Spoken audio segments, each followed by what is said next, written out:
Hi, my name is Josh Bagley. Welcome to my multimedia presentation on Maine-Canadian Border Patrol.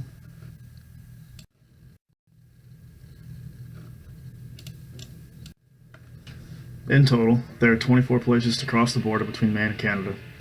As you can see, there are significantly more terminals in New Brunswick rather than in Quebec. The reason for this is mainly because of the many exits off of Canada Highway 2, which practically mimics the Canadian-US border.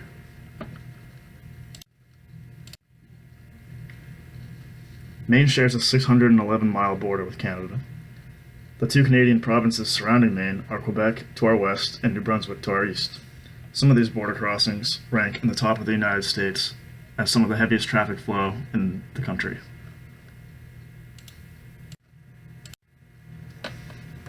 Some of the terminals you are most likely to cross on your way to Canada include these 6, which I will talk about further in my next couple slides.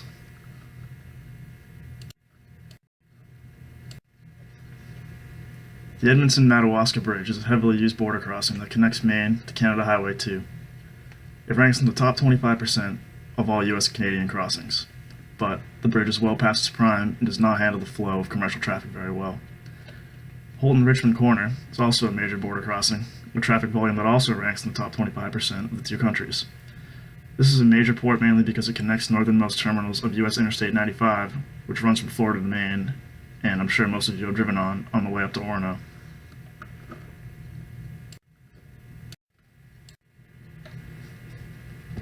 The Jackman Armstrong Border Terminal connects Maine Route 201 across the border of Quebec to Canada Route 73. Route 73 will take you directly into Quebec City, making this a major terminal. The drive between central Maine and Quebec is considered by most to be one of the most beautiful drives in the Northeast, adding to the traffic flow. The St. Leonard Van Buren Terminal ranks in the top 25% for total traffic between the U.S. and Canada. It was upgraded significantly in 2013, equipped with 2 garages for large vehicle inspections, separate enclosed areas for K-9 units, training areas for agents, and an agricultural testing lab and state-of-the-art technology. I caught up with Deputy Nathan Duty at U.S. Border Customs and Patrol at the Van Buren, Maine terminal to ask him a few questions about this major crossing. Hit the icon to play my interview or click the link in my project introduction on Blackboard. There is virtually no difference in the requirements for documentation needed to cross the Canadian border into New Brunswick or Quebec. The main difference in what it takes to cross at each terminal is the times at which the terminals are open. Roads are blocked while gates are closed and locked when any terminal is not inside of the hours of its operation. The documentation you will need to enter Maine from Canada includes a valid passport, a United States passport card, a trusted traveler card, a nexus, U.S. military ID with orders that you must be traveling on official orders, or Native Americans must have a WHIT compliant document. Some tribes have actually developed an approved enhanced tribal card, which you can keep right in your wallet. The documentation you will need to enter Canada. For American citizens, a passport is not required but is strongly recommended for return to America. You'll need to comply with the stricter U.S. entry requirements on your return to the U.S.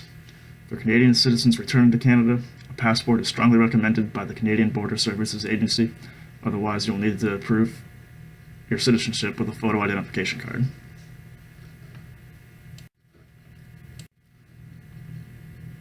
The day that changed America forever, and the impact felt on Maine citizens closest to our friends to the north, Canada.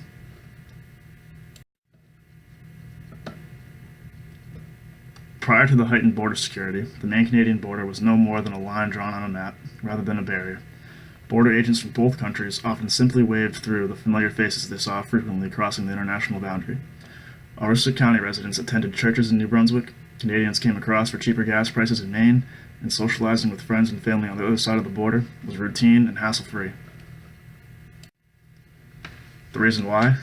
Reports shortly after 19 hijackers flew planes into the World Trade Center and Pentagon said some of the men had entered the U.S. through Canada, although found not to be true as the hijackers flew into the U.S. from Europe, Asia, and the Middle East, and had visas issued by the U.S.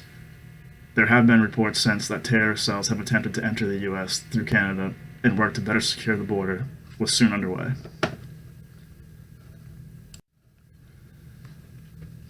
Shortly after the attacks, more officers were added to the ports of entry, inspectors became more vigilant, New ports were constructed, others were upgraded to fit new protocol. Although a less visible impact 9/11 has had on American citizens, the division of cross-border communities is one of the many long-lasting impacts the attacks and the heightened security and border restrictions that have resulted.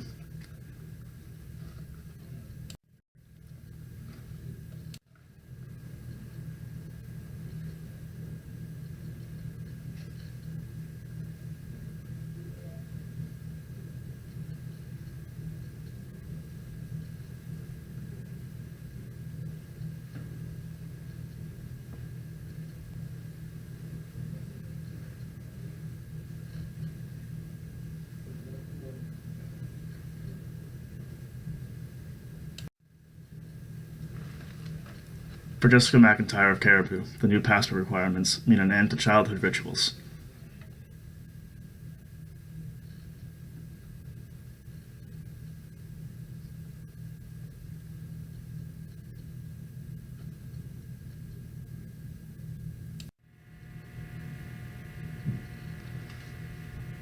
In conclusion, from my research and reading interviews, I have come to conclude that I don't believe many people, if anyone, is overly upset about the heightened border security between Canada and the US.